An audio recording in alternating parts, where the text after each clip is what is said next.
Daniel Portela, eu vou falar sobre o direito à verdade das crianças.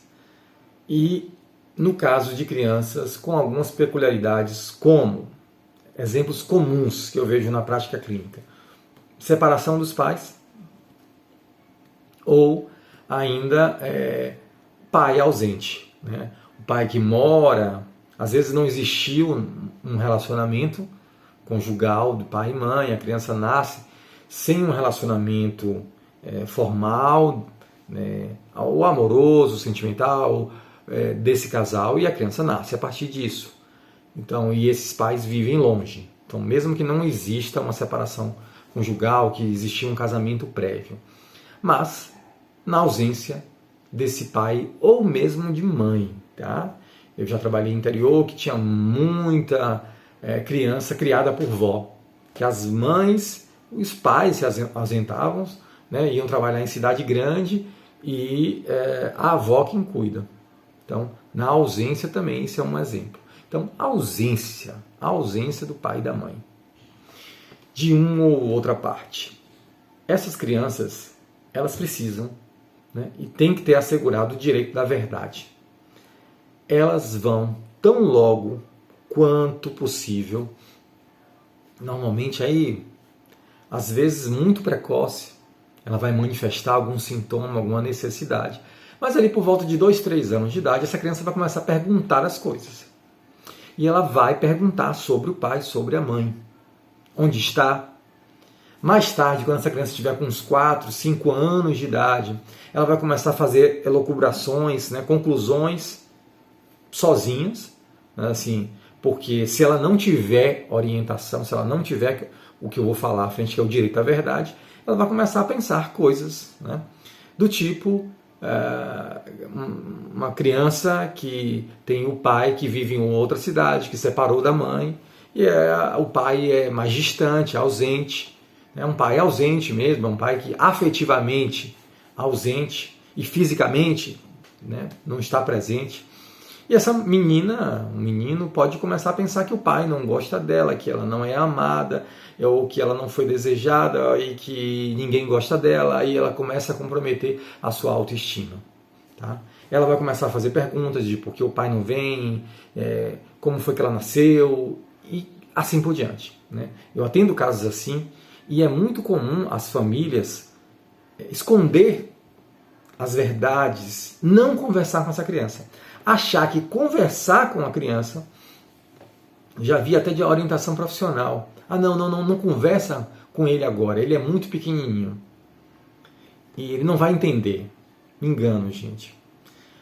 Tão cedo, você pode começar tão cedo quanto possível. Você pode contar historinhas, seja uma criança de 1 ano, você pode contar a história dela. Que ela nasceu assim, que tinha um relacionamento, papai e mamãe moravam juntos, tinham um relacionamento de amor, casaram, tiveram você, né? E você veio num momento muito bom, a gente ficou feliz, mas depois papai e mamãe não, né, conseguiram ficar juntos, eles não são um casal mais, eles moram separados, mas você é amado por os dois, e você vai ter sempre papai e mamãe. Coisas desse tipo. Ou, né, porque meu pai não me vê. Bem, você vai conversar com seu pai, devolve, né? O adulto tem que responder essa pergunta. Seu pai, ele mora em outra cidade, você vai responder aquilo que está dentro do seu alcance. Se você é a mãe, seu pai mora em outra cidade, ele é difícil vir para cá, ele te ama, sim, né? Ele às vezes não disse isso para você, né? Mas você veio de uma relação de amor com papai e mamãe, que agora ele não está mais com a gente, né? Você mora como mãe e papai mora em outra cidade, e ele vai conversar com você. E é óbvio, você como mãe tem que chamar esse pai, e esse pai tem que conversar também com a criança. Né? Aos poucos, é óbvio que na relação de uma ausência verdadeira, uma ausência por negligência, né, que eu também vejo isso no consultório, digamos um pai ou uma mãe que de fato não está presente, não está regular, bem, você vai dar respostas para essa criança dentro do possível, né, que o papai mora em uma outra cidade, né? E que ele tem o tempo dele, mas que você é amada pela mamãe, está aqui, mamãe vai te dar toda a atenção. O papai, ele tem uma vida lá distante, tá? E é difícil ele falar com você e ponto, né? A gente vai dando informações aos poucos. Essa criança, com o passar do tempo, ela vai elaborando informações, né? Ela vai elaborando informações e ela vai começar a solicitar, né, perguntas mais complexas. E aí vai chegar um momento que ela vai conversar com o pai. Ela vai apertar o pai. E é importante que esse pai, né, minimamente dê o direito a essa criança de resposta, né, de responder. Eu atendo casos no consultório quando essas crianças não têm essas respostas, né? Recentemente eu atendi um caso parecido com isso, né? Uma separação conjugal de um pai que vive em outro lugar e que não é muito presente e que a mãe nunca parou para conversar com a filha sobre a história dela, de onde ela veio. É uma criança que começa a ter uma construção, a sua autoestima muito abalada, mas ela acha que nasceu de um relacionamento qualquer, que não tinha amor. Não. Você vai ter que conversar com seu filho, o dia que ele nasceu. O dia que você nasceu foi maravilhoso, mamãe ficou feliz, papai estava junto, papai veio, cuidou de você, foi ele que te deu o primeiro banho. Olha que bacana, se você contar isso para essa criança precisa ter um mínimo, uma história sincera de si mesma, mas também a melhor história possível, porque ela tem que construir a sua história.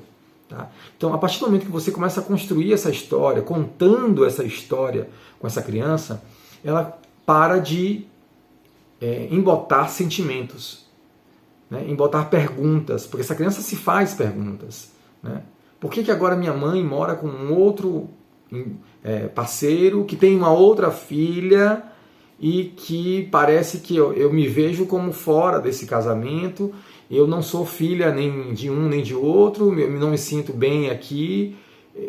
Isso são sentimentos que a criança vai começando a ter e que não são verdades, né? Às vezes a criança, é o caso desse exemplo que eu citei, que eu atendi, uma criança que é muito amada pela mãe, pelo padrasto e tem uma relação mais distante do pai, né? Mas tudo que faltava nesse exemplo clínico que eu citei aqui era a verdade. A mãe não conversava nada com a criança, não respondia às solicitações da criança, né? Por quê? Onde foi que eu nasci? Por que meu pai se separou?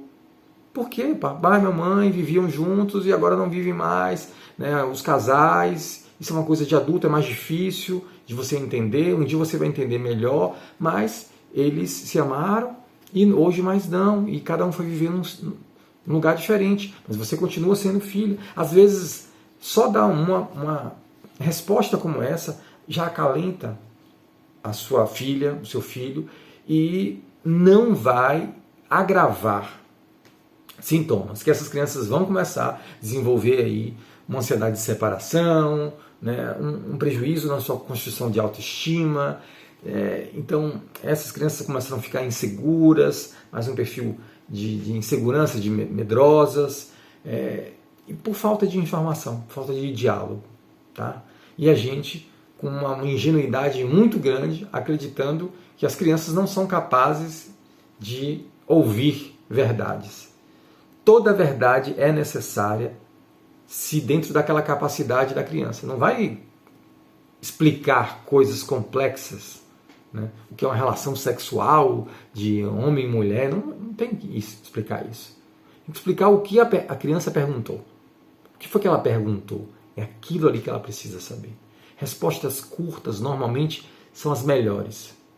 E aí, com o passar do tempo, a criança volta com uma outra pergunta. E você, novamente, respostas curtas, objetivas, cumprindo a necessidade dela. O que ela mostra de necessidade. Se a criança perguntou, é porque ela precisa saber. Tá? Se vocês fizerem isso, vocês vão perceber grandes mudanças no comportamento dos seus filhos. Tá? E uma evolução futura muito melhor. Se esse conteúdo foi relevante, se inscreve, curte, compartilha, deixa nos comentários suas experiências.